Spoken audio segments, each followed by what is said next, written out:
Matt from Interformula, and welcome to our Research and Development Centre. We do all forms of research and development, all the way from designing and developing our own race cars, to simulators, to running cars in racing series and rallying all over the world. We also do a lot in the Asian Classic Car Championship, so do look out for us. For any information, do contact us with the number down below.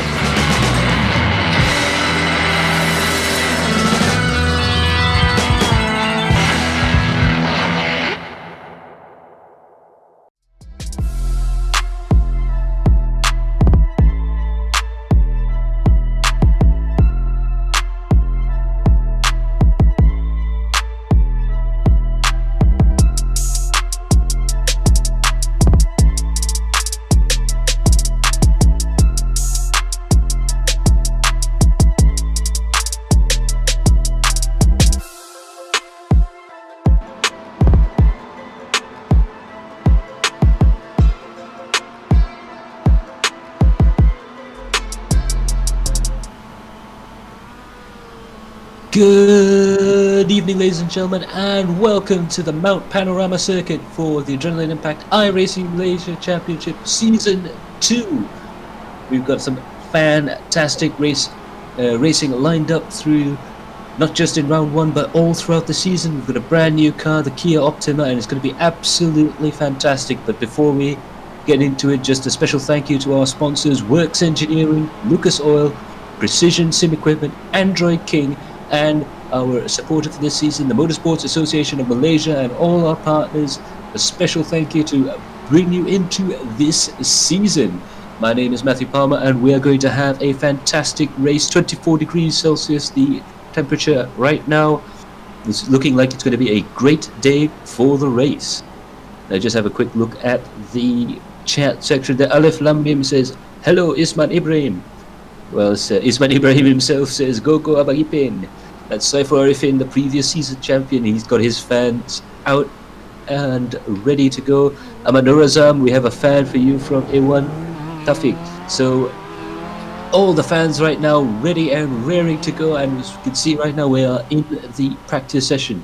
46 minutes gone out of the 1 hour session, and of course you can see now the biggest change for Season 2, these fantastic Kia Optima touring cars, tuned to roughly TCR regulations. In fact, they're Pirelli trophy cars, the IMSA Challenge cars from the USA.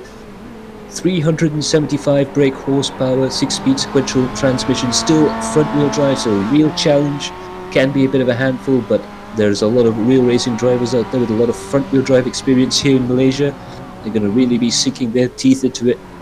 And a lot of drivers in GT racing also finding it quite entertaining indeed. Ruben Wong right now, as we're watching number 16, Safar Rifin, all the other guys coming out to start their qualifying simulations. Nigel Chua still out there doing his race simulations at the moment.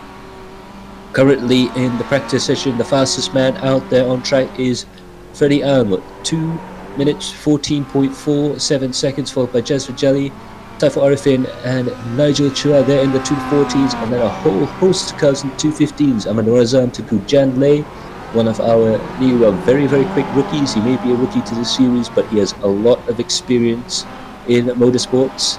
The Prince of Drift himself racing around. There's Chung there in 7th, and James Russell in 8th, another man, real world rally driver and karting don for the Stratos Motorsports team. He is the big boss there, and he's decided to join the URT team for the moment there. That's Tuku Ezan, brother I believe to Tuku Janli, and he's managed to successfully get his illustrious counterpart into sim racing. We've got a lot of really very quick sim races, as well as some very quick real races, all ready to take on the challenge that is Mount Panorama. Hafiz Ojai there coming out of the Forest Elbow and into the most famous straight on the course. This is Conrod Straight. It used to be a lot longer. They've had to put a chicane up in the middle. Sharon Norfudan there saying good luck Rab Prodag, and Tarizi Yusuf, good luck teammate Android King Tura and SSAD. Now of course I won't be alone.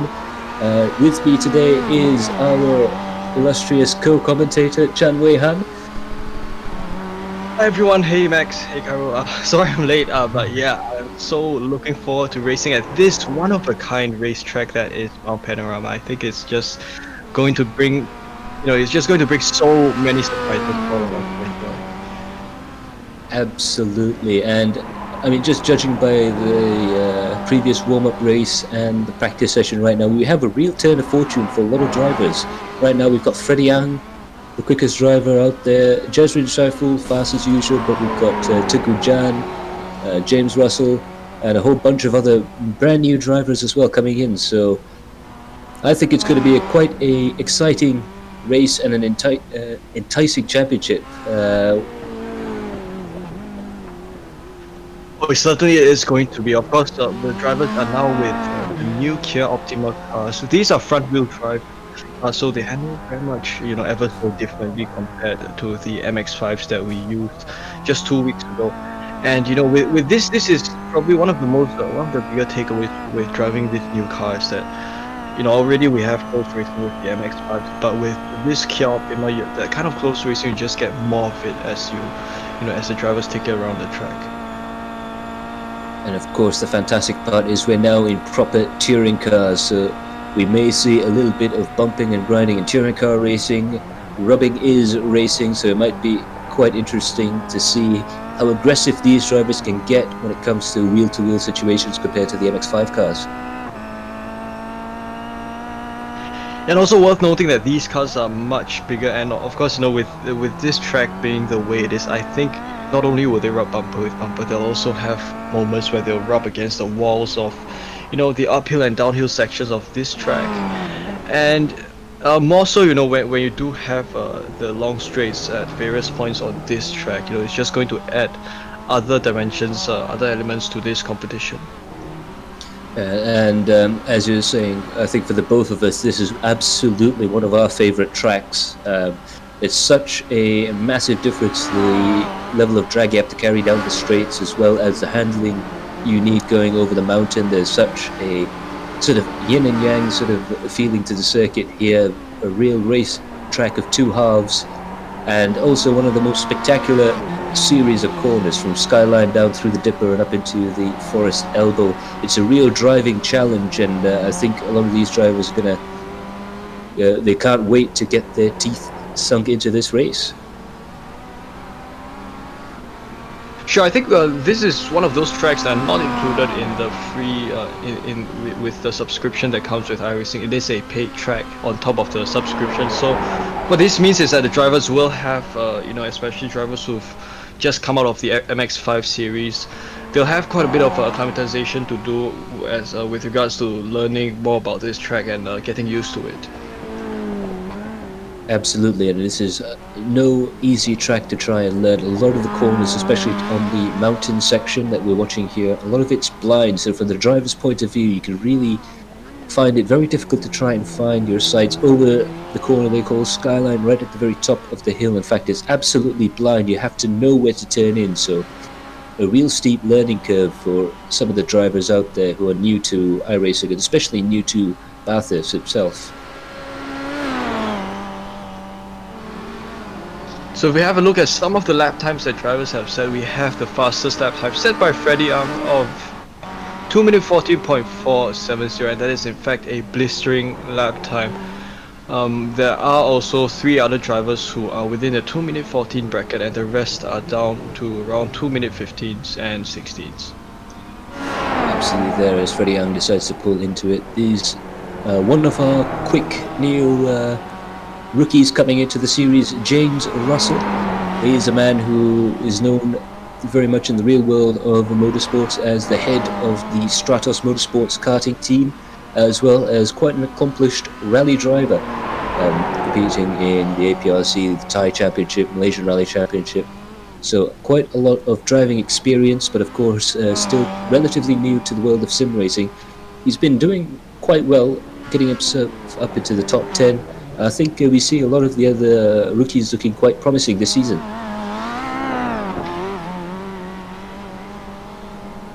Yes, certainly. So, I think I'm not exactly certain if we've been able to see some of the close action that cars might have done earlier on in the session. But I think as we head towards the race, we will expect, you know, cars at various points, perhaps on the entry to Griffin's Bend, as well as some parts of the uphill sections where cars will be packed closely together. But once you come towards the downhill sections, that's where cars will sometimes decide to stay a bit further back, you know, in order to maintain a safe distance as they approach the downhills. Absolutely, this is one of those places where you really do have to plan your overtaking maneuver. Sometimes you might have to take 2 or 3 laps to try and get that overtaking maneuver done. Really, the best options, I think, into Griffin's Bend. That's turn 2 down the mountain straight there. That could be a very good point for overtaking maneuver. As you can see, a car is rolled. That's some spectacular stuff down at the Conrod Straight. Speaking of the Conrod Straight, here's another very prime overtaking opportunity, even though it is very, very high risk indeed. And that's coming into the chase. If you could get yourself side by side coming to the second of the 3 corners here at the chase, you might have an overtaking opportunity. If not, you go right down to the final corner there and try there as well.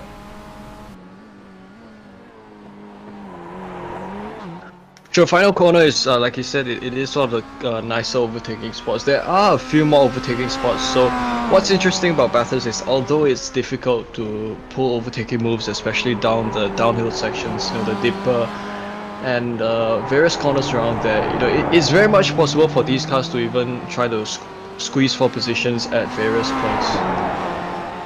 Absolutely, and big touring cars, they are not that sensitive when it comes to touching and rubbing, and a little bit of bodywork damage doesn't really do too much to these cars' aerodynamics, but it is definitely a place where if you have the bravery and if you have the pace advantage, the mountain section nowadays is relatively wide, especially going through McPhillamy Park and into the entrance into Skyline.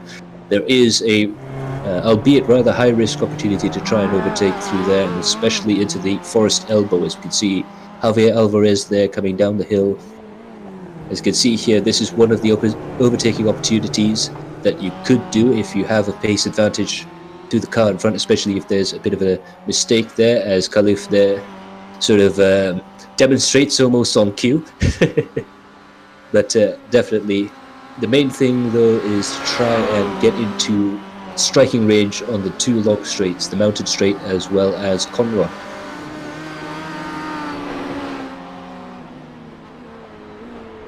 So of course, huge braking section here that comes right before the chase. So the chase itself is being called the fastest right-hander in Australian motorsports. Of course, cars will take that right-hander usually at top speed. So you know they make use of the tarmac stretch, the bit of tarmac on the left to kink towards the right for that corner. Then they go hard braking down to the chicane, and usually that's where, you know, if you do miss your braking point, that's where sometimes someone can catch you off guard. After that, it will come towards Murray's corner and this Hell corner, which are both reasonable overtaking zones, but also areas where you can be able to defend your position, more so with this mountain straight that drivers will go on the rundown.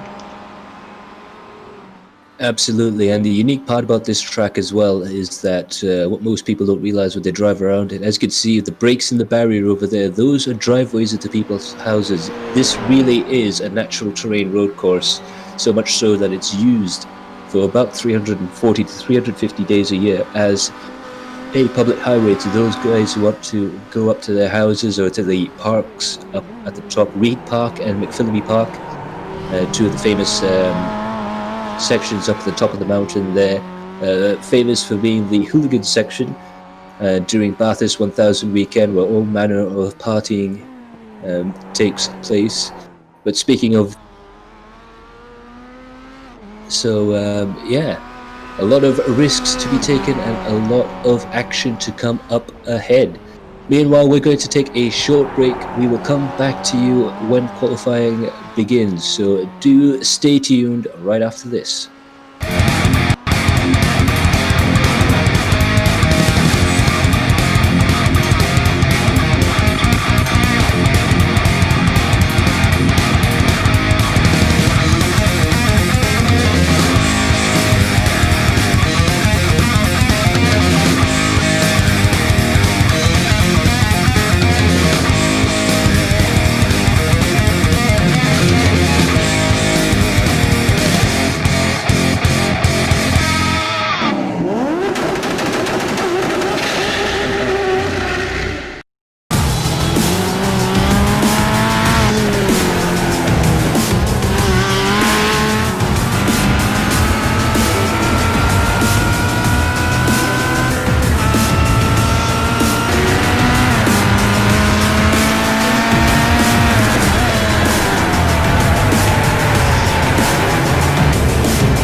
back. Amir Faradian right now, one of many drivers lining up to go for a flying lap. Got a few comments there. Hello, my chill Hafiz. Yes, he's going to be out there. He's doing very well for himself during the warm-up race. He was right up in the top 10 before the problems befell him in the last few laps. Amir Faradian was doing quite well himself, but definitely Freddie Ang and Jeswin Jelly are the ones to watch as the drivers begin their first timed lap. And as you can see, the traffic is going to be quite an issue, it seems, around Mount Panorama. It's a very long racetrack, but it's also very, very narrow indeed, so there's not a lot of places where you can overtake quite easily. As, big incident there at the top of the hill. Shamit Aizan just got caught up in another mistake. That's going to be one of the places, I guess, where we're going to have real problems when we have accidents up the top of the mountain, haven't we? Yeah, well, I think that was one spot, and you know, with this track, there are a few hot spots for incidents to happen. You know, even though much of this track is narrow and you've got the walls alongside you, there will be some spots where you have to be perhaps more careful than the others. So one of them is, well, you have a look here. Luckily, he comes upon this section.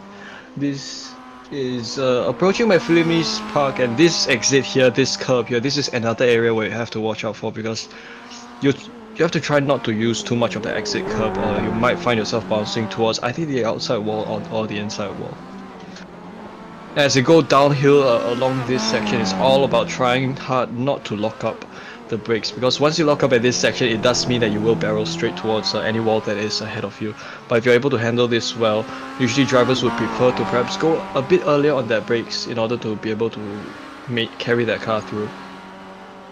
Absolutely. One thing you do have to remember when it comes to the top section, to that infamous mountain section, is that there isn't a lot of runoff areas. So you'll see a lot of the guys in the V8 supercars, they'll actually give a bit of a tap on the brakes at Philly Park, and just before they hit the braking zone into Forest Elbow, that's the last corner coming out onto the back straight there. And it really is a case of, if your brakes aren't quite good enough, or if you're braking a little bit too late, you could end up in a world of trouble. But also the chase section there as well, it was put in to try and slow the cars down, but because it's such a high-speed chicane, with the V8 supercars entering at over 100 kilometers an hour, you have seen some fairly large incidents there as well. Some of the cars make their way through Hell Corner. Of course, some of these corners, they're really interestingly named. Some corners are, of course, named after the spots that they sit on.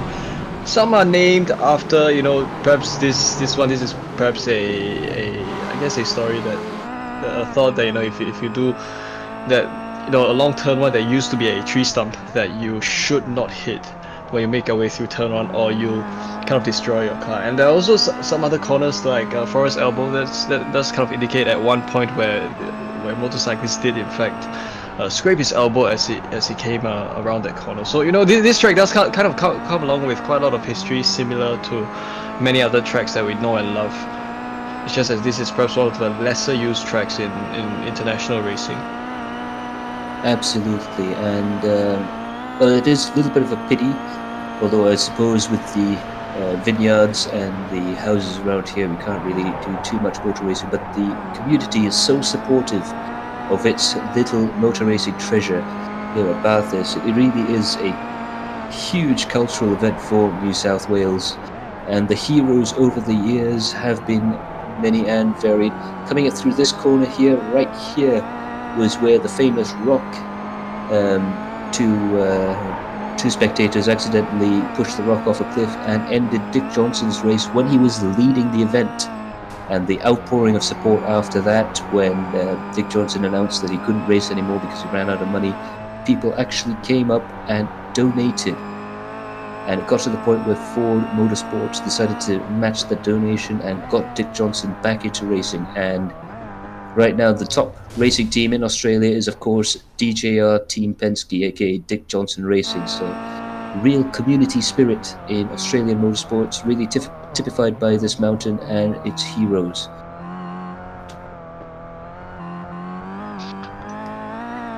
future as we now ride on board Ahmad Norazam as he makes his way down the downhill sections, going through corners 15 through to 18, coming around Forest Elbow. Over here, try to go as close as possible to the wall along the exit, and around turn 19, of course, that's not exactly a corner, you just flat out your way through there, and along this section you can expect a lot of slipstreaming to happen. And you can also expect, some perhaps switching in positions to take place if you do get yourself a bad exit. So doesn't exactly use too much of the tarmac along the outside, and he makes his way through the chase. Did notice that he did slow his car down a little bit as he made his as he went across the right-hander. Yeah, I guess he's just trying to get himself up into the confidence that you really need to get a good lap time around here.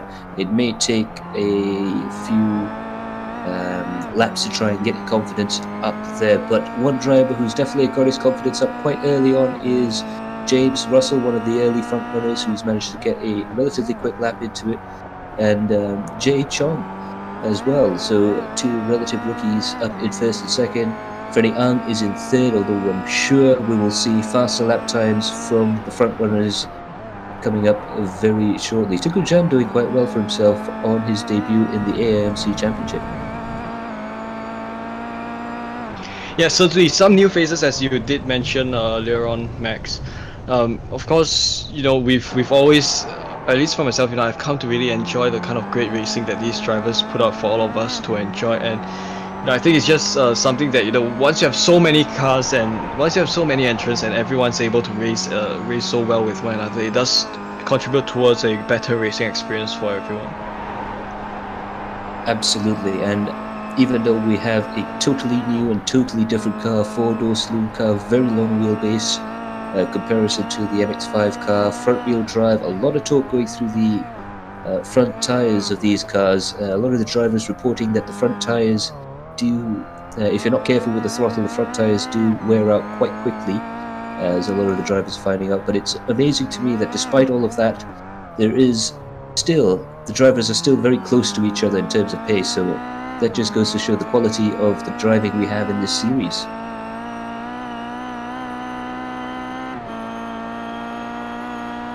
And this is Tengku Isanle, who I would suppose has yet to set a lap time.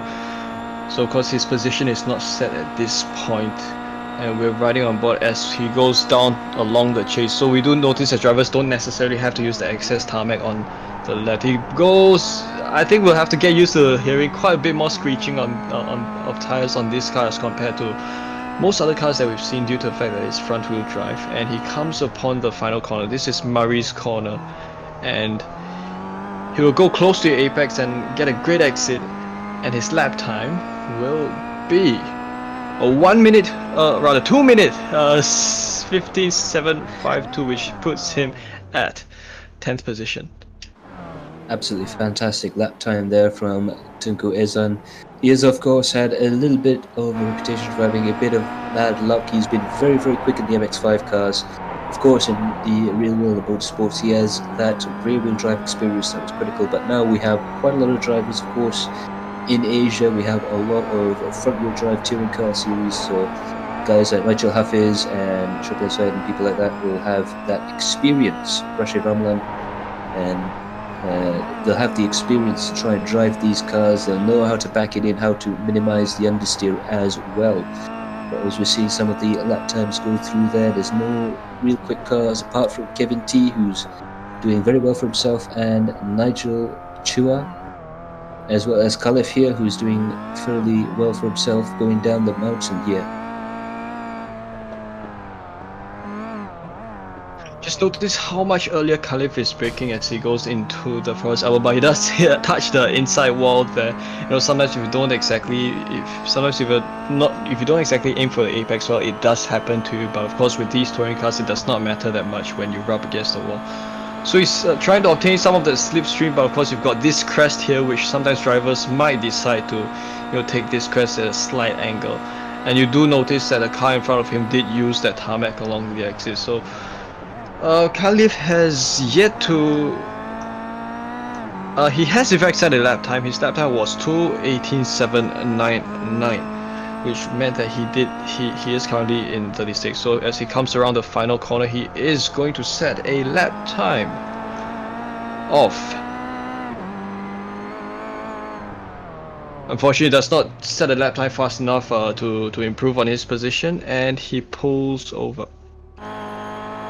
Absolutely. Now we are on board with Ilham Halabi. Let's see how he takes that entry into the chase. You've seen so often on TV the Bathurst guys, yet just like Ilham Halabi is doing there, take as much of that tarmac on the left hand side as possible to try and get the best entry, keep the momentum going through there. It really is a case of you want to be on the rev limiter as you go through that corner. That would be the ideal situation there. Ilham Halabi looks like he's a little bit down on his first few sectors. We'll see what he can pull out on the final sector. Coming up across the line, we see he has done I believe that lap may have been disallowed. For those of you wondering at home, occasionally the lap times won't come out because of corner cutting or excess exceeding track limits, so I believe that might have been the case for him, but I don't think he would have improved his lap time right there.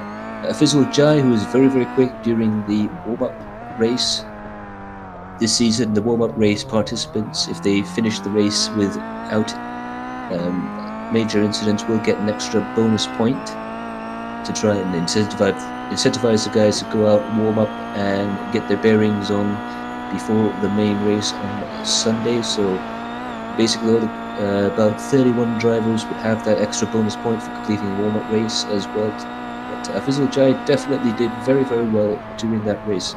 Just uses just that little bit less curve on the outside. He's got 2 green sectors, as you can see in the graphics down below. He's at 37th position. He will want to try and improve that, but it looks like he might not be able to. Let's see as he comes out of Murray Corner. And unfortunately, he does not do enough to, well, he does do enough to bring himself up, but only to 37th position.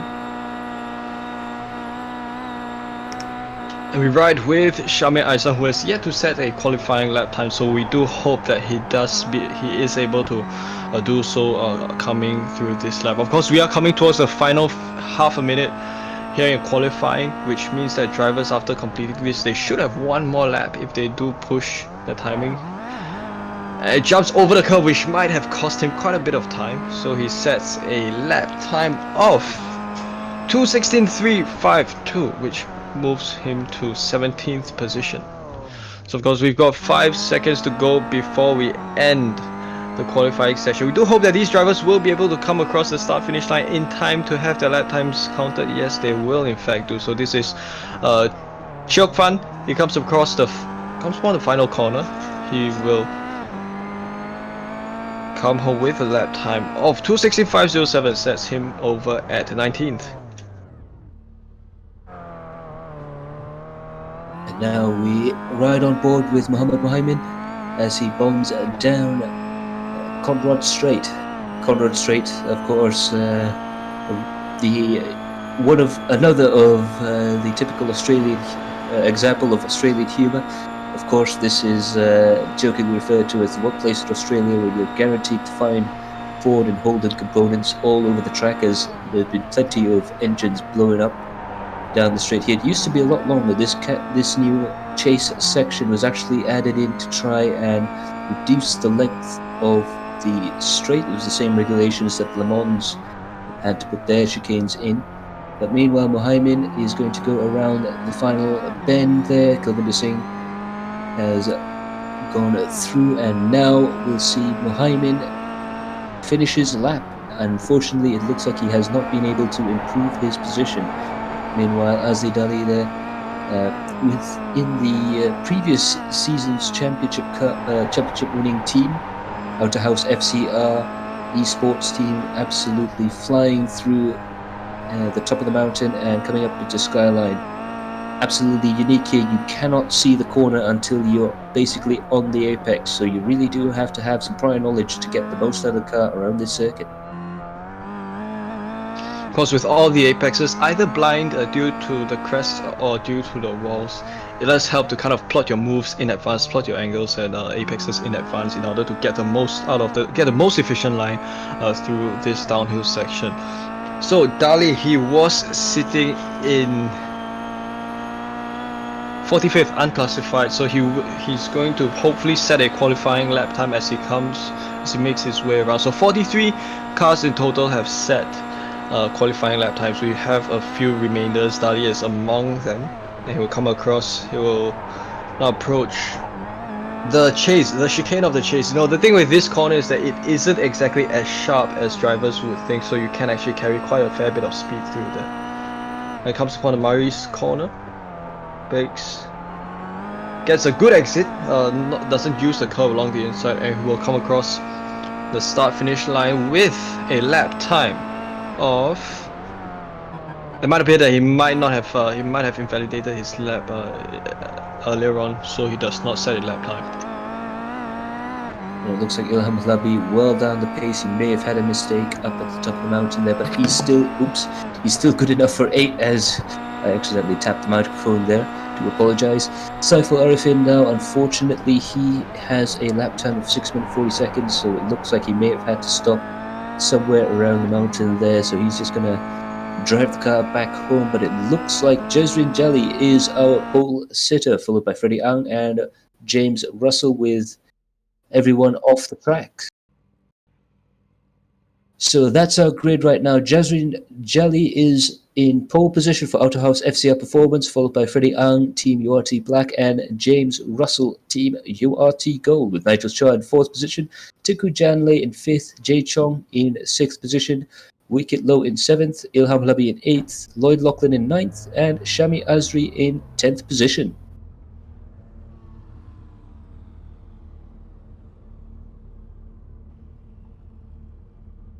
So further back along the grid, we do have various other drivers: Ahmad Norizam Farid, Aaron Lim, Major Hafiz, Shami Aizan, Malvinder Jit Singh, Chok Fan, Saino Hazim, Gilbert Ang, Muhammad Zafri, Ruben Wong, and Asrul Nasri. These are some of the guys who are along the mid-pack of the field. We've also got various other drivers throughout the field. It's just so amazing to see so many teams gracing the field, and you can also you can also see for yourself, you know, a whole long stretch of cars lined up ready for 45 minutes of nail-biting action here at Mount Panorama. And of course, we've also got Saiful Arifin right at the back of the field there. He was not able to put a lap time in, but trust you and me, he is absolutely one of the quickest drivers out there. So we might see some fireworks from the back of the grid as Saiful Arifin will try and do a last to first challenge, I suppose. Yeah, we'll very much look forward to seeing that, as the drivers are all mostly gridded onto the field. We've got a couple of seconds before the safety car will commence. Absolutely. We have a slight change in the format for this season. We have a rolling start, just like they would do during the 12-hour race here at Bathurst, and with GT racing and a lot of touring car racing as well. These rolling starts are going to be a real challenge for the drivers to try and get right. They're a little bit safer in some respects, but also a little bit more complicated to try and get that start just right. So Jezrin Jelly will have control of the field as soon as the Porsche pulls off into the pits, as you can see there. And now Jezrin Jelly will take the pace all the way until those red lights go off. So you'll see the red lights flash on, then they're off, then we'll go racing. And Jezrin Jelly really gets a good jump on everyone. The green flag is waving, and it is go, go, go. Jezrin Jelly manages to get a fantastic start, but Freddie Ang is right behind him. James Russell right now, he's got a whole queue of cars right behind him. He's got to really watch out right now. And Nigel managing to come up into 4th position, and Tukujan holding station in 5th as the cars bomb down Mountain Straight. That iconic view over the crest, absolutely blind on the other side. You really don't know if you're driving into an accident or into an absolutely perfectly fine piece of track through Griffin's Bend and into the cutting. this side of the mountain being blown up into the 30s to try and give the residents of this area a fantastic road, a road we now known as Mount Panorama Bathurst. Jeswin Jelly now still leading the race from Freddie Young. Yellow flag has just been waved by the stewards. Of course, we did hear some car contacts that may have happened in the background, which might be an indication of quite a fair amount of incidents that might have happened. So we have a look at the replay. As we can see there, Chuck Fung is, as he was climbing up the hill, there was a real car park situation there as one car was spun all the way around there, and that meant that, as we see from Sanalhazan's point of view, a real blockage. There was a car sent off into the stratosphere, and unfortunately when there's one car spun around 180 degrees, that causes a bit of a traffic jam, especially right there in the cutting. Not a lot of space for you to try and go around there. Adi Rahimi has flipped his car. One of the cars behind Adi Rahimi, I should say, has flipped his car as well, and it's a real traffic jam going through that section there. So we're going to have to try and restart the race yet again. Of course, the side effect of this yellow flag and of course the summoning the safety car is that cars will become bunched up once again. So, of course, with one instance, drivers will hopefully have to be a bit more mindful, or have to be a bit more wary of perhaps the incident zones where the various contacts did happen. So earlier on, the incident was along turns, the Griffin's Bend as well as the cutting. So these are areas where the cars do easily find themselves facing the wrong side. And I think it is just part of the challenge that comes with racing here at Bathurst. Absolutely, these drivers have been briefed by our wonderful steward over the meeting. Paduka Shoaib has been absolutely fantastic. He got the yellow flag out there, so we can see one of the outer house cars managed to spin coming out of Hell Corner. It's a lot harder to try and get that corner right than you think.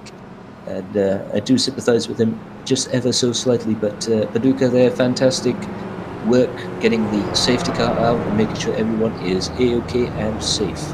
But Jeswin Jelly will have it all to do again at the end of the next couple of laps. It's going to be absolutely another absolutely fantastic start coming right up ahead. Although quite a few cars there as well in the pits trying to rejoin the race as well.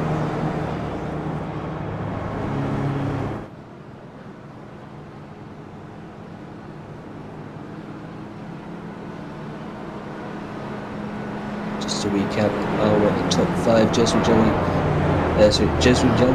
Freddie Ag, James Russell, Nigel Chua and Tuku Jan lay a lot of URT team cars right up at the pointy end of the field there. Jeswin Jelly in the previous season champion team, Autohouse FCR. He's got a teammate down there as well with Nigel Chua, so he's going to have some backup as well, but it looks like we're seeing the start of a nice little battle royale between these two teams.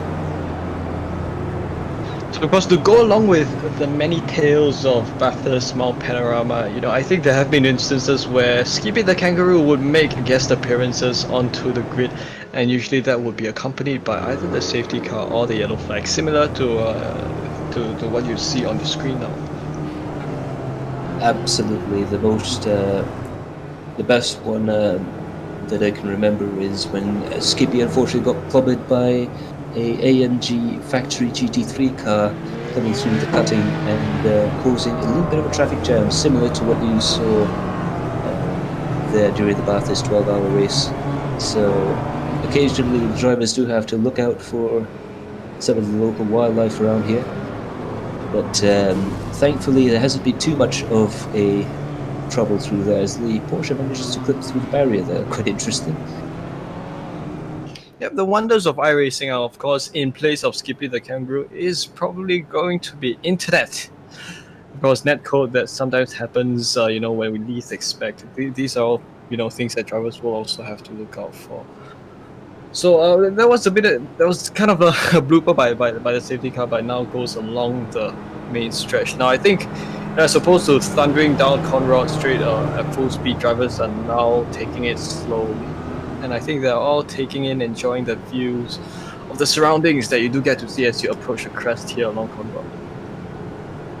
Absolutely, of course. At the back of the mind, they're going to be thinking as well about trying to warm up the tires. Of course, having seen some of the, as just as we saw, one driver right in the background there having to head off into the grass there.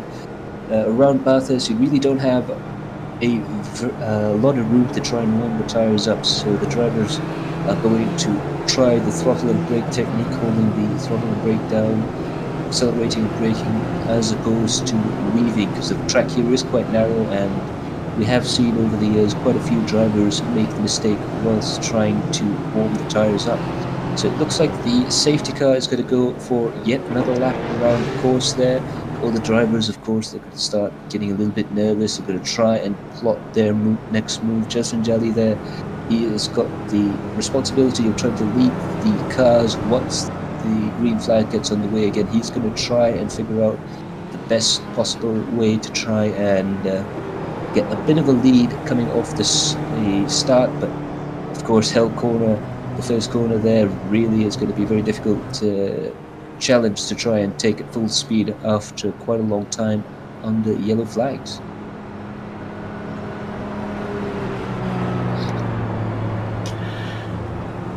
Of course, with this race being time determined rather than this distance or lap counts, it does mean that with this safety car coming out, drivers, the end time, the race duration will still be the same.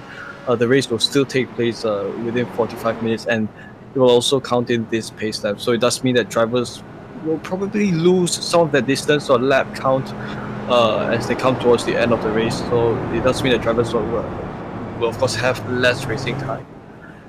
But what this means is that I think drivers will, with this safety car, it does allow drivers to recompose themselves and kind of reapproach the various strategies they have for the race. Absolutely, and the safety car might be coming in on this lap as well. The other aspect as well is these cars do have a limited amount of fuel. 70% has been set for this race, so the cars won't be able to make it to the end on the load of fuel that they have right now. They will have to come in for a pit stop in order to try and get that full race distance. But with this yellow flag running, a lot of the drivers will be saving up some fuel, and perhaps this might change the complexion of the race further towards the end of proceedings when the drivers begin to make their pit stops.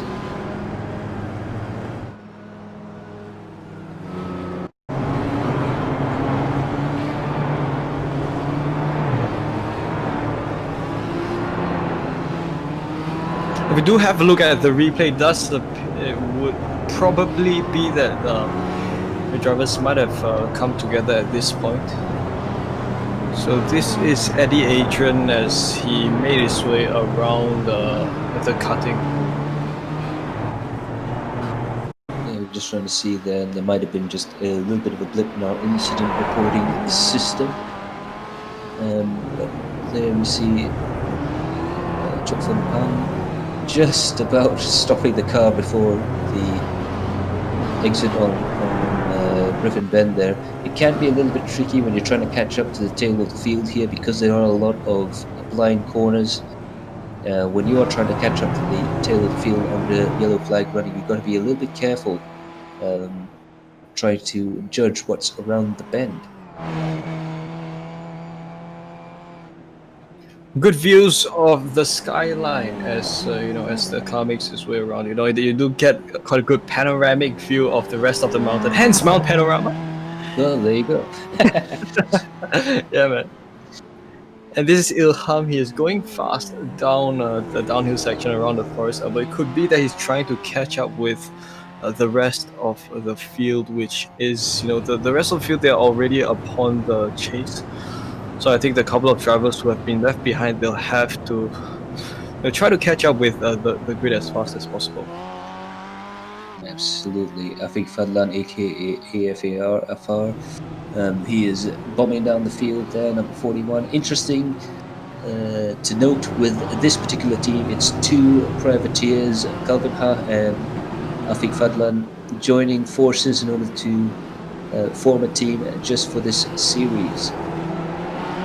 Now, Jasmine Jolly is going to go, and we are going to go racing again. It's a green flag starting now, and Jasmine Jolly manages to get a relatively clean start out of the way, but Freddie is still right behind him.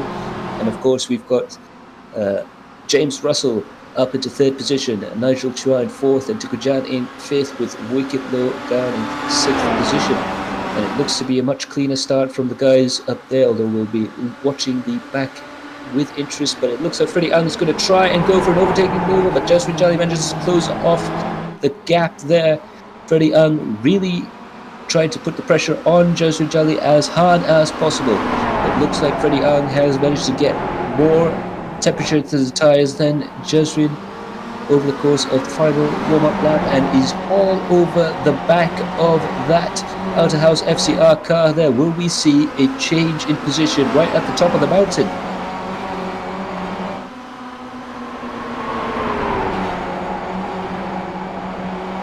Guys 3 leading the charge with a lot of pressure from drivers behind. Freddie Young, James Russell, these guys are nearly bumper to bumper. Of course, this is probably going to spice all up as they approach the downhill sections.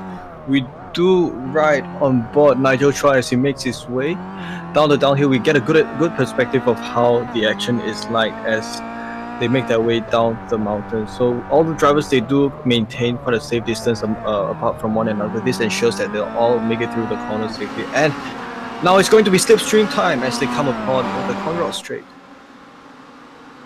Absolutely, and it looks like Jasmine, just on that downhill section, has managed to get enough of a gap from Freddie, give himself a little bit of a breathing room, but Nigel Chua is chasing down James Russell. You can see how much closer Nigel Chua is to James Russell compared to the rest of the field. Coming into the chase there, that might be a battle brewing very, very soon indeed. Wicket Low getting really close to the back of Tuku Janway. He will want to try and gain that extra position as well. A lot of drivers now starting to plot up their moves here.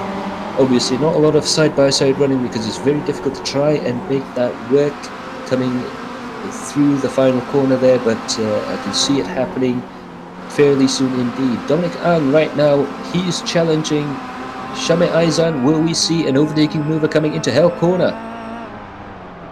He goes for a look and he decides not to. This might be a move shaping up through the mountain straight and into Griffin's Bend.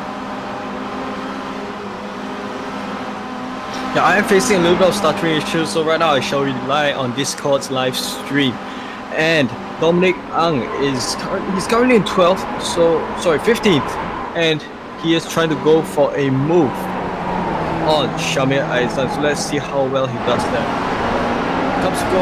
Comes upon Griffin's Bend, and of course he's trying to perhaps squeeze a too wide through here. It's entirely possible that you do that. Of course, now you come onto the cutting, which is an uphill left-hander. And at this point, I think as they go upon the uphill section, this is where drivers would prefer to try to play catch-up as much as possible, because this is where slipstream is more likely than not to kind of pull your car across. So you'll notice that overtaking does not, at this uphill section, it does not exactly take place. Riding the curbs there, there's always a risk that drivers have to take to get the best line across the skyline. Absolutely, but the curbs here could be a blessing and a curse as well. Many a driver, including myself, have attempted this track. I remember it was at Corsa, virtually attempting to rip the steering wheel right out of my hands just trying to get those curbs right. I can assure you it is very, very difficult to get it right indeed. Nigel Chua there in fourth position. He has just dropped back from the edge. We can see two groups beginning to form right at the top of the field. Nigel Chua will be pushing as hard as possible to try and join up with the leading group, which is Jasmine Jelly, with Freddie Ang only half a second behind, roughly, and James Russell a further 8/10 behind him as well. So now we're coming down into Griffin's Bend there. You can see all the drivers pretty much line astern coming through that corner there. Amir Faridian, meanwhile, he's trying to catch up with Tuku Ezan as much as possible. It looks like the URT guys have managed to find themselves Outer House FCR Performance dancing slash sparring partners to work with. We're going to see a lot of URT on Outer House FCR battles shaping up and down the field. So this is going to be absolutely quite interesting indeed. Trying to obtain as much of a slipstream as possible from turn 2 is Zanlei. He's in 12 and he's probably going to make the number 11 position work. And he does have quite a gap ahead of some of the drivers who are behind him. And he tries to go along the inside of Griffin's Bend, but he does not make that move work. He does not carry that through. And he's probably going to think of another area to go for an overtaking move as he comes up. Oh, a bit of mistake, and this is going to mean that he's got a bit of a deep entry into the cutting, and this is probably going to set him back a couple of tenths of a second behind Tunku Isan. It looks like Aaron Lim has smelt blood in the water there from that mistake, and it looks like he is closing in quite a bit himself. So that could have been a really massive mistake, but around here sometimes the best opportunities come from pressure. Ahmad Norazam himself, he's going to try and put as much pressure on Azri as he can, going down through the field there. Shami Azri really watching those mirrors for the car behind. Norazam only about 4/10 of a second, 3/10 of a second down onto his teammate. Let's see if he'll be able to pull off a drafting maneuver down the main straight, and it looks like he could do this right here at Conrod. Side by side, and Ahmad Norazam looks like he's going to be able to make that overtaking maneuver work. Now, can they go side by side through the chase? Will they have to? No, they won't have to there. But Ahmad Norazam really shuts the door in front of the teammate there and makes it into 8th place. That was great driving by Ahmad Norazam and company to make that overtaking move work. And there's two cars, one car around and another car stationary.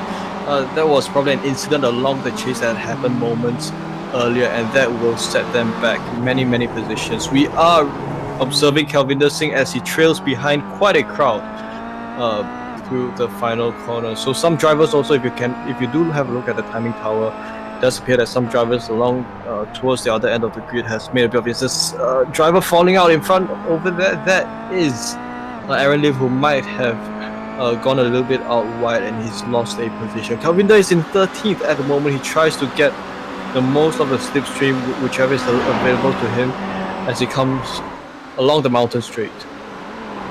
Absolutely, Kelvin they're trying to get as much control as he can, but the battle up ahead there, that was Dominic and Shami Aizan, and it looks like Dominic Ang went a little bit wide, so Shami Aizan is going to go side by side, and looks like just not quite able to do it, but that's given the opportunity to Kelvinder. It looks like Kelvinder was briefly alongside as well. It's all action in the mid-pack right now, but Dominic Ang has managed to maintain position right now in 12th place, but he's under a lot of pressure from Kelvinder Singh. You can see him right behind there with a little bit of damage at the front end. That's going to be filling up Dominic Ang's rear view mirror as they go through McPhillamy Park there. You can see the one piece of runoff that they can rely on there, and down into Skyline. Absolutely blind crest. Dominic Ang manages to draw a little bit of a gap over the downhill section. You're going to see drivers who are quick on the uphill sections and quick on the downhill sections as well.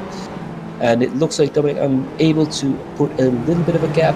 It looks like Saiful Arifin is right behind as well. Remember, Saiful is very quick indeed. So let's see if we get a position change down Conrod Straight.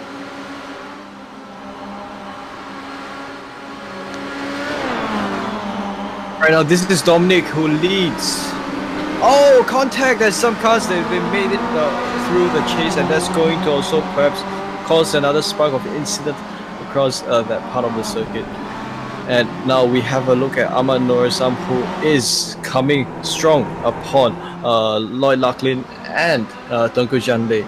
So Norazam tries to go for a move, an overtaking move along the exit of Murray's corner, and they'll come upon Hell corner also. And this is being led by Tunku Jande, and he is offering both the drivers behind him good slipstream. So pressure is being Ahmad Norazam is putting the pressure on Lloyd Lachlan, and he is keen to make this work. Absolutely, they're in the top 10 right now, but they really want to be in the top 5 and they really want to do that as much as possible. But Tuku Jan has made a mistake, and that means Ahmad Norazam is going to go side by side with Tuku Jan. Will Ahmad Norazam be able to make that overtaking maneuver work? Yes, he has. That is sensational stuff going around the outside into the cutting. And it looks like Tuku Jan's made another mistake there. So he's now going to be under a little bit of pressure for Ahmad Norazam, but Tuku Jan is not letting go from Lloyd Lachlan, who's managed to make that overtaking move mistake. So I do apologise, it was Lloyd Lachlan who's managed to make that move work, and that is sensational stuff going up through there. But Tuku Jan, as we know, is very, very quick indeed. You can see how close he is to Lloyd Lachlan. He's close enough to try and make something work around the outside. He's going to go around the outside of Skyline, just about gathers the car up there. That would have been absolutely sensational, but Tuku Jan has decided to err on the side of caution. Perhaps he's just trying to give Lloyd as much pressure as possible.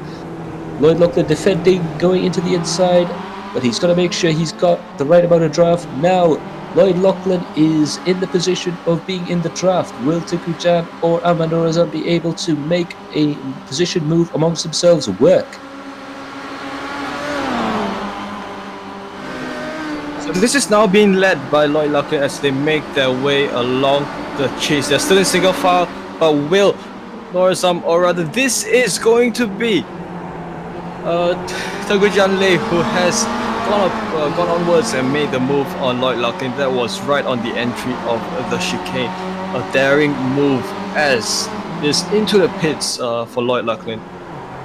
Absolutely. Perhaps that could have been a very wise tactical decision to try and go in approaching the middle part of the track. When you're battling, you do use up a lot of fuel and use up the tires, so perhaps he might be thinking strategically and try and get himself out on a clean bit of track, try and do the overtaking maneuver in the pits as opposed to out on the track.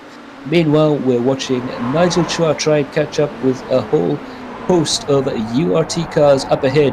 Ahead of him, Freddie Ang. Ahead of that car, Jasmine Jali, and there's the leader.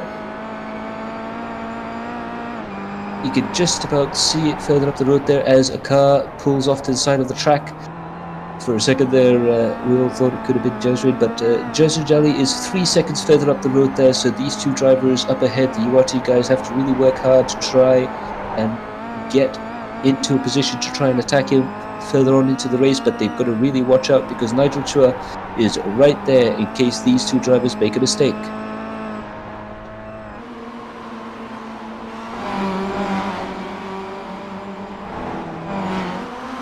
So cars going along the Skyline McFinley's, and of course, this is where cars are constantly being pushed to the envelope. Oh, a bit of mistake, a lot of mistakes. Someone's gone around, and that would appear to be Farid who has gone around, and he is going to find himself losing his positions hand over fist. Absolutely, and that might have been a little bit of concept for Kidwinder, saying he's a very quick driver normally, but he's finding the competition a little bit tough in these touring cars right at the moment. I'm sure he'll be able to adapt, however, and it looks like he's doing so quite well indeed. Shama Aizan was the man he was battling with early on in the race. He is now 6/10 of a second behind Tuku Ezan and going hard for it. But meanwhile, Freddie Ang is under attack from Nigel Chua. Will Nigel be able to make an overtaking move or work in the next few corners? He's got the final bend there to try and make an overtaking maneuver work. He goes out to the outside and dives into the inside. He tries to sell the dummy, but it didn't work out for Nigel Chua. And it looks like Freddie Ang is under a lot of pressure there. Just has to try and drive as quickly as possible right now. Sometimes defending might be the worst thing to do, as you can see there. Nigel Chua has dropped down just a little bit, but Freddie Ang and James Russell, the two URT affiliated drivers there, climbing up the hill. Will we see a position change through the mountain section?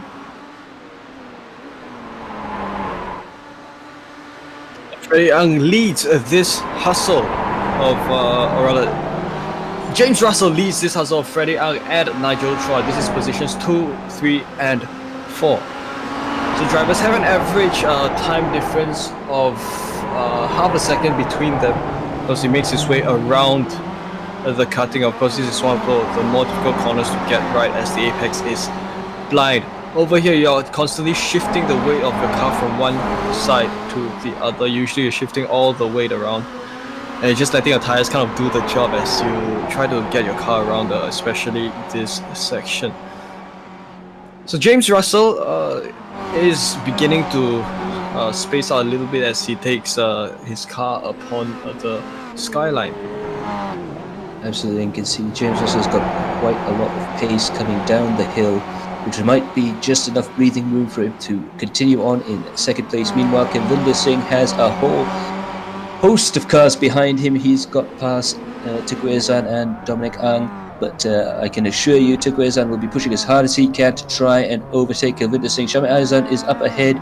They've managed to close the gap to him. This is going to be a very interesting race indeed.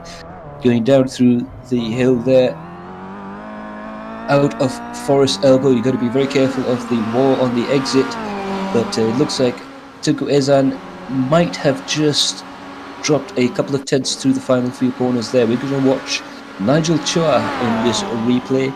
Let's see what's happening up there, and the two cars up ahead, it's another two URT cars who had a big accident. That would have been James Russell and Freddie Ang. That is absolutely incredible stuff. They were in second and third position, and it looks like they've taken each other out. What an amazing turn of events. So now the yellow flag is out, and Jaswin Jali now leads Amandorazam, and Wicket Low goes into the pits there with Shami Aizan in third, Kavinder Singh in fourth, Tiguezan in fifth, and Dominic in sixth place. And yes, that was Freddie Ang and James Russell. What a pity for James Russell. He was doing so well as a rookie, right up there in the top three. But unfortunately, he is now in the pits along with Freddie Ang. Freddie Ang and James Russell then roil down the order in 41st and 42nd position.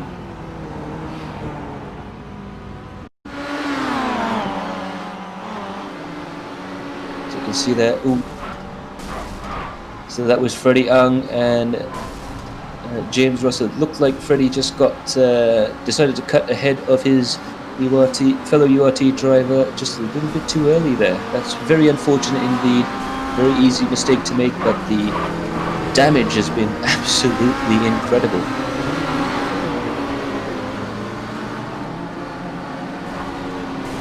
Ooh, as he got hit as well by some of the drivers in the midfield there. That was very unfortunate for all of them. So we have in fact lost some of the drivers. As a result of that, lost some of the drivers from the contention along the lead lap, and that will mean that these drivers have in fact will probably if they can take advantage of fast repairs, they'll probably be able to shorten their pit time. And right now Jaiswin Jali leads the rest of the field. We have a look at Tengku Janle. Of course, these are drivers that are now trying to catch up. They're trying to recompact themselves with the safety car, which is out in the field at this point. Absolutely. So we're now coming into the second full course yellow session of the race. It's our second yellow flag, and it looks like it's been drama all up and down the field throughout this race, just as I predicted, as well as Weihan as well. This has absolutely been a spectacular race so far, so I can't wait to see what's going to happen up next once we get underway. Iman Danish, for Todat Motorsports Revolution.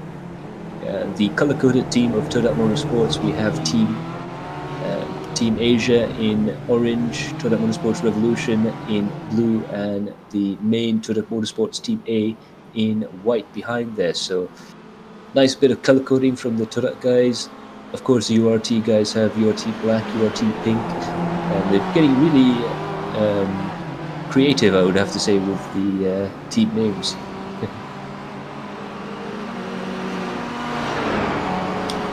Yeah, this is always so amazing, with of course we have a variety of so many teams. It does kind of create such an environment where that there's just so much competition that does take place.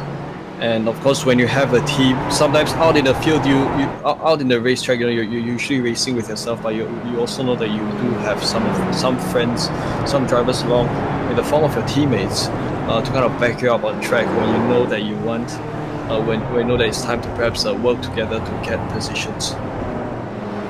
Absolutely, and with touring car racing, team driving can be key to getting a good lap in qualifying, although of course you can't get too close because we've got the drafting regulations of qualifying as well.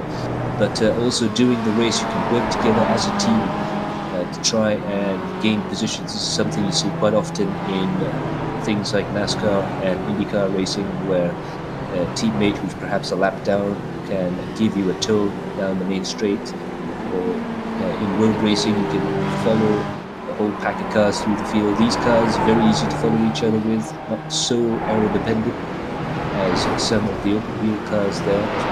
Lloyd Lockwood, who unfortunately is down to 24th position. We've had quite a few drivers now who've made that tactical first pit stop, and perhaps they might be thinking to themselves that they should have waited just a little bit longer, because I wouldn't be surprised if a lot of the drivers come into the pits on this lap or the next.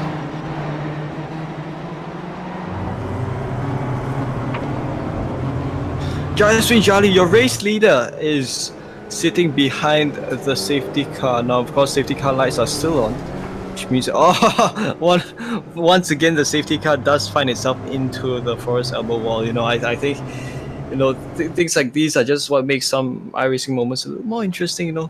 Some funny glitches that happen along the way. Of course, another fun aspect of Bathurst is, if you do choose to take the classic Conrod straight through, you can actually do that. It's just that you'll find yourself being able to kind of jump over the chicane as you go flat out there. Absolutely, and I suspect that by the end of the race, some of the drivers might choose to do that to let off some steam. But I will have to say, Jester Jelly has managed to do quite well for himself to get himself right up in the first position, and he's managed to keep it despite all of that pressure from the URT drivers.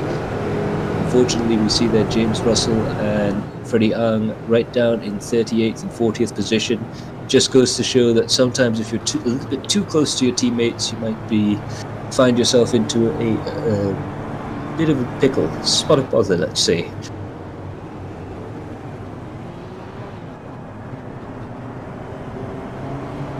This is Saiful. He sits, unfortunately, he does sit at the other end of the grid in 42nd. And of course, many drivers opting to take it into the pits for their pit stop. So of course, with towing cars, although they can handle beatings every now and then, it's always nice to get your aero fixed up in order to regain some of that top end speed that will always come in helpful as you take the Mountain Straight and Conrod Straights. Absolutely, and of course with the fuel limit that we have for this season, it will be between 60 and 70% depending on the race. It is critical obviously to pit. The cars won't make it to the end of the race without fuel stops, so a lot of the drivers electing to make a yellow flag pit stop. A lot of the drivers who've planned for this would have absolutely been right on the dot there. And as we can see, we have reshuffled the order. So right now, your leader for now is Kilvin Singh, although I believe he hasn't had his pit stop quite yet. Mohamed and Adi Raimi as well have not had their pit stops, but Ruben Wong has indeed made a pit stop, so he's up in 4th position, and Lloyd Lachlan is now in 5th. So perhaps he may have been a lot more clever than we give him credit for there. He is now up into 5th position. He's managed to play the pit stop game just right, along with Aslan and Pang and Michael as well, who finds himself in the top 10 positions.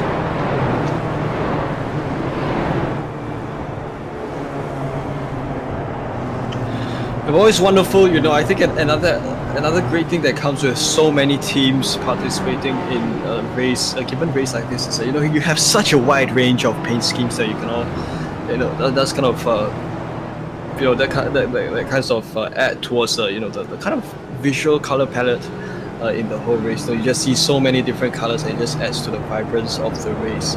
Pair that along with good racing action. Formula One racing in the 90s and 2000s, you've always got some interesting striking paint schemes, and I think this is very much similar to that. Absolutely, I can't really remember such a vibrant and colourful group of cars and liveries as we have here now. Sometimes it's a little bit, it's almost depressing to see in big races like Le Mans 24-hour race, all of these very dour, very serious liveries. It's nice to inject a bit of colour into your racing. And I will have to agree that the Formula One liveries back in the 90s and 2000s, all those iconic reds and greens and teals, really do lend sort of a festival atmosphere to the racing we see now. But Kelvin Singh there, he looks like he might think about making a pit stop now, or he might try and go a little bit longer and try and gain that gap. It's going to be very interesting to see what he does at the head of the field. Gavita getting some of that nice tire temperature into his car as he weaves behind the safety car. With iRacing, it does help to kind of get some heat into your tires before green flag, in order to ensure that you do have sufficient grip to push to your fullest during your first green flag lap. So we are at the 36-37 minute mark, so 9 minutes to go towards the end of the race, and usually this means that drivers will go all out as they approach the final moments of the race. It's going to be all or nothing for these drivers, pedal to the metal as they approach the final moments of the race. Everything is on the line. Absolutely. Ruben Wong will be looking quite pretty there in fourth position. He's already had his stop. Lloyd Loughlin also looking quite pretty there, but Kelvinder, Mohammed and Adi, they'll want to put their foot down and try and gain as much of a gap. Although perhaps maybe with all these yellow flag running, they might have saved just enough fuel to finish the race. This is going to be quite entertaining indeed as the Porsche sends the cones flying as he dives into the pit lane. We're going to watch as Kelvin Singh now has control of the field. Kelvin jumps on the throttle and takes off. Freddie Allen there, the lapped car behind, goes through, and will we see him fighting with Kelvin Ha there? He decides not to try and do it. The two cars up ahead there are lapped vehicles. The three cars ahead are lapped vehicles as Kelvin Singh manages to gain a good enough gap to try and get the race underway. And now it's pedal to the metal. It's an absolute sprint right up to the checker flag. Sprint indeed, as some cars are already going too wide as they take the car along the mountain straight. And the yellow flag comes out once again, which means that an incident might have just happened as the green flag went down, and unfortunately it might mean that we'll have a shorter but potentially more intense period of sprint after this safety car yellow period. Whether or not cars will go into the pits, we'll leave that to the decision of the racing drivers. We'll just observe as the moments unfold. So there we see in the replay James Russell going through the mountain section there. He's going quite quickly, trying to catch up, and he's just clipped that wall there. That's a massive incident from James there. He's just trying his hardest to try and push the car around. He was desperately trying to get the escape key pressed in so he can push himself into the pits, but that was what caused the next yellow flag. So it's very unfortunate for him. He hit that wall pretty hard indeed. And Cypherifid has quite a bit of damage on his car as well, trying to head up the mountain, but it looks like his race is done. Very unfortunate for Cypher. He's a very quick driver normally, but unfortunately just doesn't seem to be the race for him.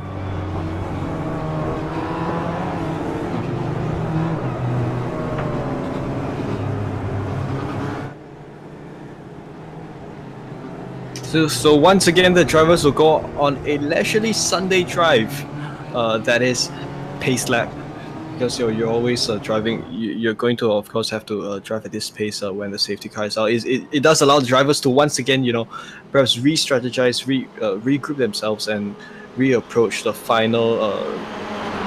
final stint, so to speak, as the next moments unfold. Absolutely.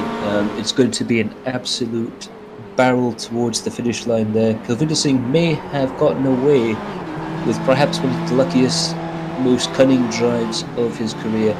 Of course, under normal green flag conditions, these cars won't be able to complete a 45-minute race with the fuel that we've allocated to them. But perhaps with these three, we are now on the third yellow flag period of this race. Kelvin Singh may have saved just enough fuel to try and make it to the end of the race. I would love to be a fly in that car listening to Kelvin Singh as he tries to get all of that fuel data up and try and strategize and attempt to make sense of his pit situation there. We'll see, I guess, whether he comes into the pit lanes or not. But if not, Kelvin Singh is in a very strong position to try and win the race. And wonderfully enough, Kelvin does in fact live stream some of his races. So you can in fact, if you are ever interested in kind of watching the race from the perspectives of these racing drivers, some of them do broadcast and live stream their races from their perspectives. Kelvin being one of them. So if you do want to kind of understand and perhaps discover if or not the drivers might have something on their minds, you will be able to find out if you do have the opportunity to watch their live streams. This is Freddie Young. He is in 33rd. He's trying to perhaps catch up with the rest of the field. If you do have the minimap, it is him and the number 34 car who is just a little bit behind. Yes, Amanor Sam, the KFC. Oh, a little bit loose around the chase. If you dip the grass on this car, it does unsettle it a fair bit. Comes along the chicane, and of course, with the safety car still out, these drivers will have the opportunity to catch up with the rest of the grid. Absolutely, of course, it looks like they might have to catch up with the field at the mountain section there, so they've got to be really careful once they get up into the mountain section. Of course, it can be a little bit dangerous trying to arrive at the back of the field. They're pushing as hard as they can to try and catch up and join the tail end of the procession going through the top of the mountain. But of course, I'm sure they will be looking out for that as they head down Mountain Straight. So that's the two stragglers we have left. We have 43 out of the 45-minute race left to go.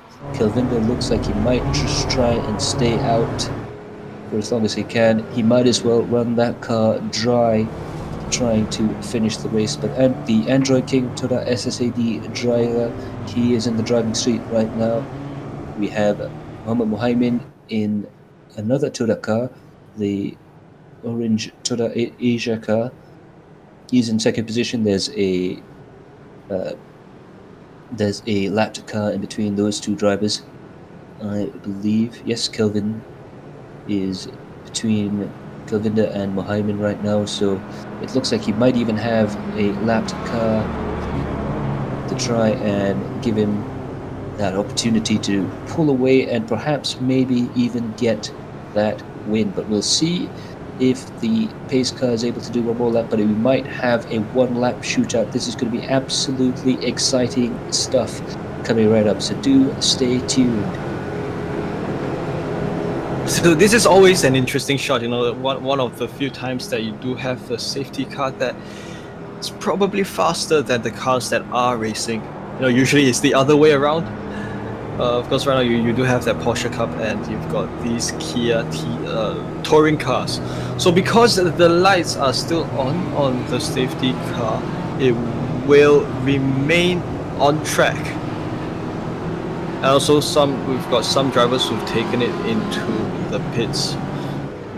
All this means is that the race will definitely stretch beyond the 45-minute mark, likely hopefully with a one-lap shootout, as you just mentioned, Max. And yes, it is a white flag, as some of the drivers have just indicated. So this would probably mean that they'll have an ultra intense, no holds barred one-lap shootout that will commence once the safety car pulls in at the end of this lap. Yeah, and just got the message through from the pits into the commentary box from James Russell. His pedals stopped working. They briefly stopped working on Cotton Rod Straight, which meant that the car immediately lost all power. That's the reason why he crashed there. He still didn't quite know what was happening there, so he tried to go out again, and it unfortunately stuck on full throttle as he was going through the cutting, which is why he had that other rather large accident again. So very unfortunate for James Russell. He was looking quite good there right up to the end of the race there, and we hope we'll see him out again at the next round.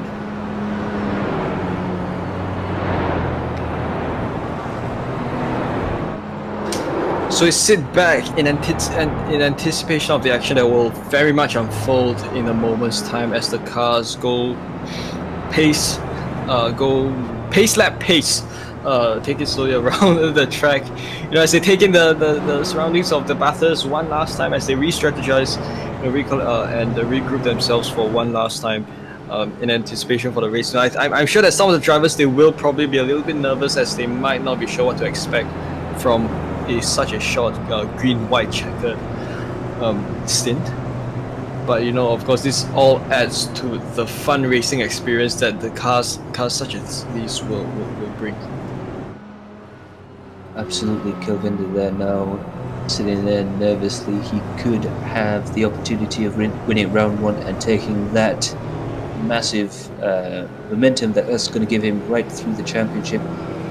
He was very good in the previous season of AIMC. He was very, very good. He almost won the championship when Amanur Azam unfortunately had that engine failure after the incident. And the final lap, he was battling with Saifur Arifin. Unfortunately, it wasn't enough. Even though he won that final round, he was 1 point behind, and unfortunately had to be bridesmaid. So maybe this time around, he's managed to take that opportunity to regroup, practice, and get himself into a position to be a championship front runner. So Kelvinder Singh there will be anxiously pacing. He'll perhaps want to be strategizing about how he's going to get to the line there. The safety car is going to pull off. It's really, really tricky now. He'll have control of the field, but will he go for it? Will he try and bottle the field up and use that tactic? It's going to be very nerve-wracking indeed. So now we are into overtime, and this is going to, if the Porsche does decide to come into the pits, and we're hoping it will, this will be an absolutely exciting finale to the race. We sit in anticipation as the cars. Oh, a bit of contact in the background. Because I did manage to catch a glimpse of that from another camera angle. As Kelvinder will hold his lead. He will probably hold the field towards the final corner and onto the main stretch, where he will decide when to follow through to the green flag. So let's see, he's still pacing the field. We'll see the flag as it comes through the final corner, and they've decided to call it. Kelvinder Singh has won under yellow flag, so that is a surprising decision for the stewards there. But Kelvinder Singh manages to win the race. He would be absolutely excited about that. Mohaimin is second, Adi is third, Ruben is fourth, and Lloyd is fifth. So they've decided to bring the cars in under yellow.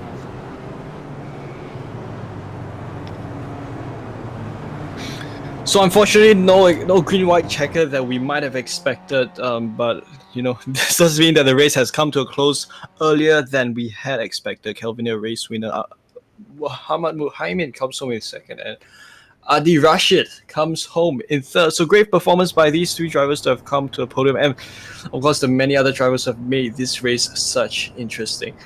Drivers come upon, they're now slowing down. They're all preparing for their photo shoot.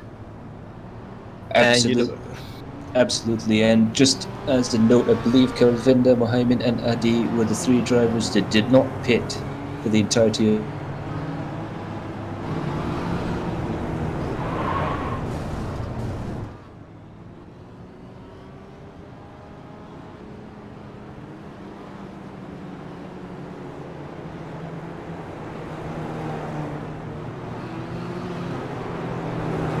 And as we go through the provisional results, as at the end of round 1 of the AIMC Season 2 Kia Optima cars at Bathurst. This is round 1. Kelvin Singh, a provisional race winner, and Mohammed comes home in second. Adi Russian in third.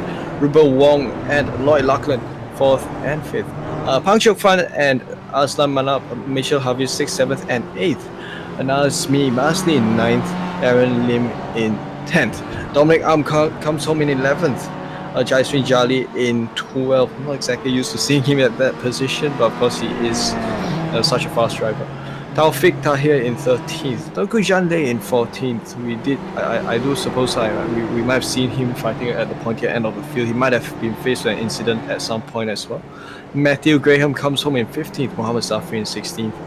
Tengku Izanle in 17th and Ilham Halabi in 18th. Of course, Ilham came from all the way from the tail end of the field, so it was great performance by him to push all the way.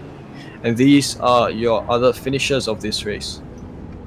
Absolutely. Sopian Saidal in 21st position. Eddie Adrian, our rookie of the season, down in 22nd. Further down the leaderboard, Aman Rizam was unfortunate. He was in the pointy end of the field in the previous season, but now he's down in 33rd position. He had a little bit of a tangle earlier on in the race.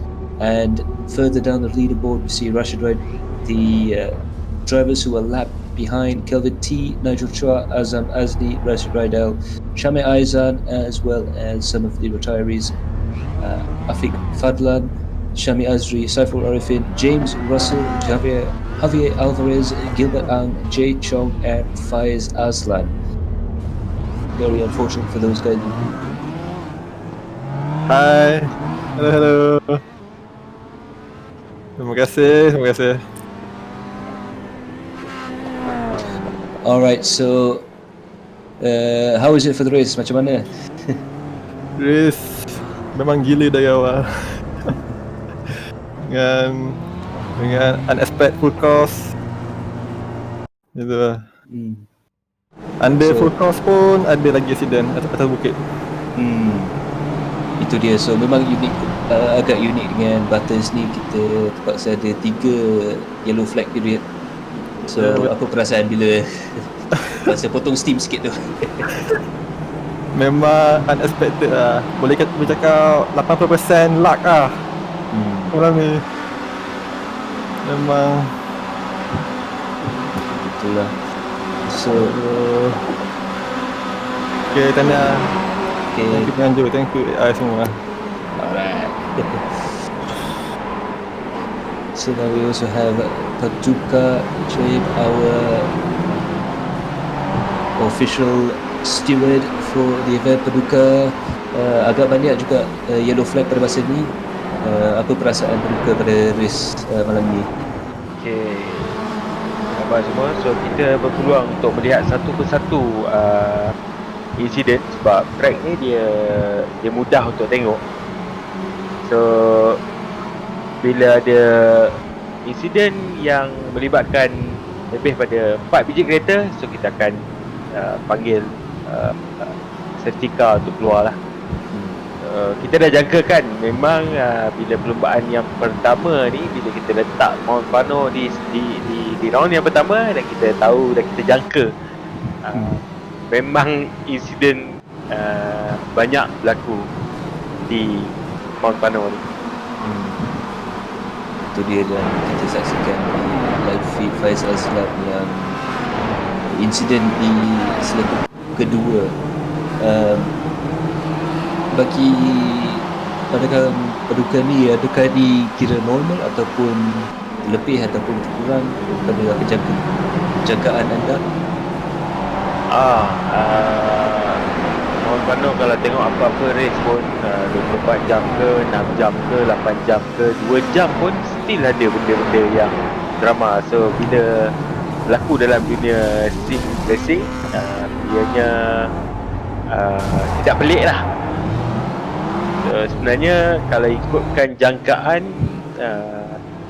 45 minit tu full course yellow.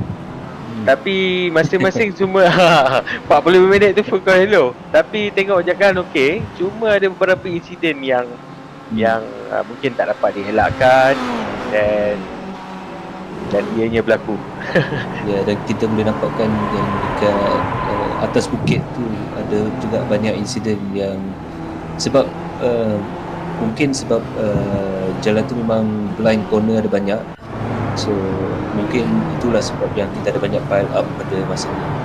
Betul. Ada juga beberapa insiden yang di kalangan tim sendiri, tapi bila asalnya dua saja kenderaan yang berlaku, tapi bila teruskan juga, and then yang belakang sampai, then terpaksa sambung semula lah untuk full course yellow. Itu dia. Dan saya pun dapat berita daripada kawan-kawan yang mekanik di bawah pit lane tu, yang James Russell sebab insiden dia yang keluar yellow flag terakhir tu ialah Ya, betul. sim failure, pedal failure. Hmm. So dia start dekat full throttle, dia terpaksa cuba kurangkan insiden tu, tapi malangnya itulah terjadi. So ada tak apa-apa tips kat siapa-siapa yang masa masuk mountain section ni untuk cuba mengelakkan terbabit dalam insiden lain?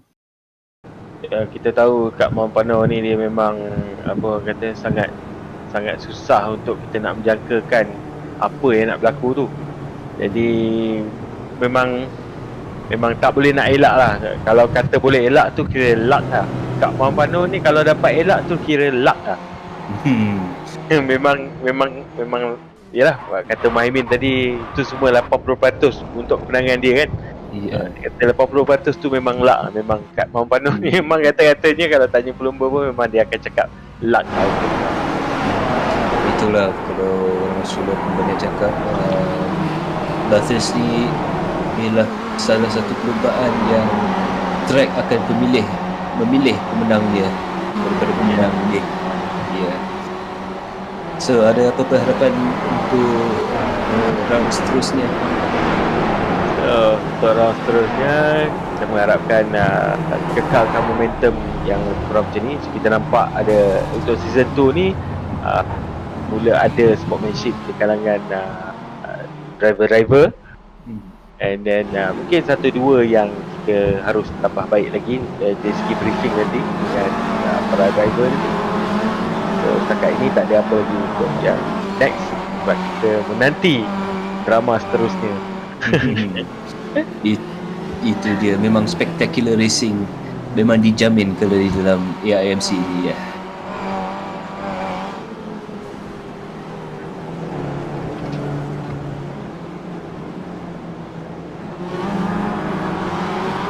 Sekali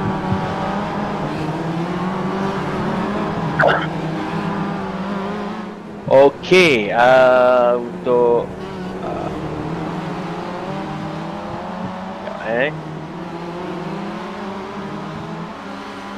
untuk pelumba-pelumba jika nak submit protes boleh ke www.adrenalineImpact.com.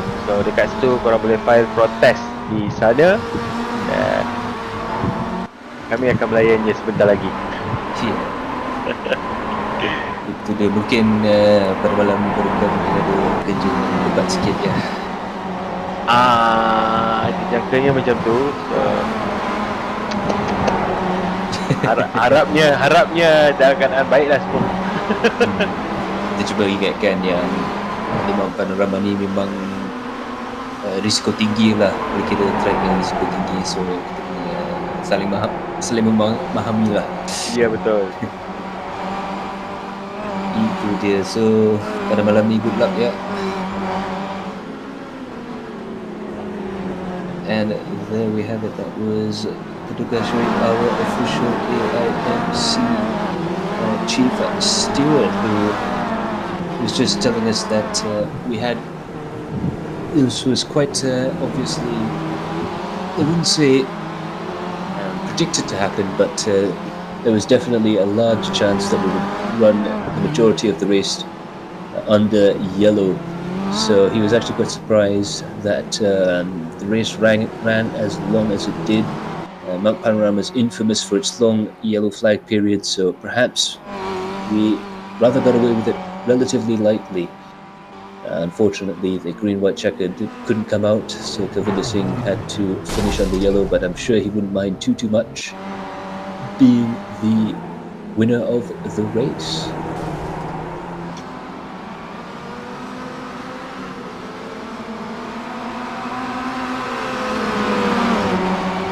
Alrighty, and that will be it for what has proven to be a very exciting race here at Mount Panorama. A tactical advantage goes to Kavinder Singh, who managed to turn that into a win here at a race of attrition.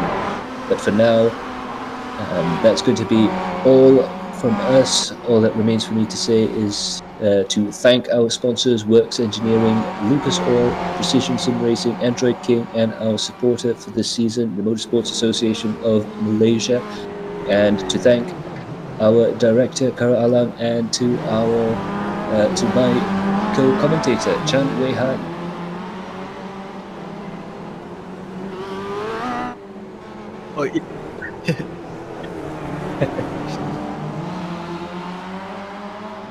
Yes, well, look, I think this race, we've just seen for ourselves, the kind of racing that Mount Panorama does. It does bring out the best moments and also some moments that do make racing quite difficult for all of us. But of course, everyone they seem to have enjoyed themselves, and they've in fact have created such a great racing, great spectacle for all of us to enjoy tonight.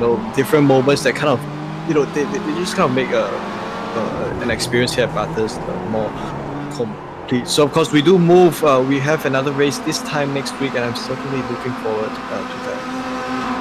Absolutely, and I'll be certainly looking forward to watching the race alongside you and all of the team here at Adrenaline Impact. But for now, from myself, Matthew Palmer here at Adrenaline Impact iRacing Malaysia Championship, it's going to be a very, very good night. See you in the next race, and Tara.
Hi, I'm Matt from Interformula, and welcome to our Research and Development Centre.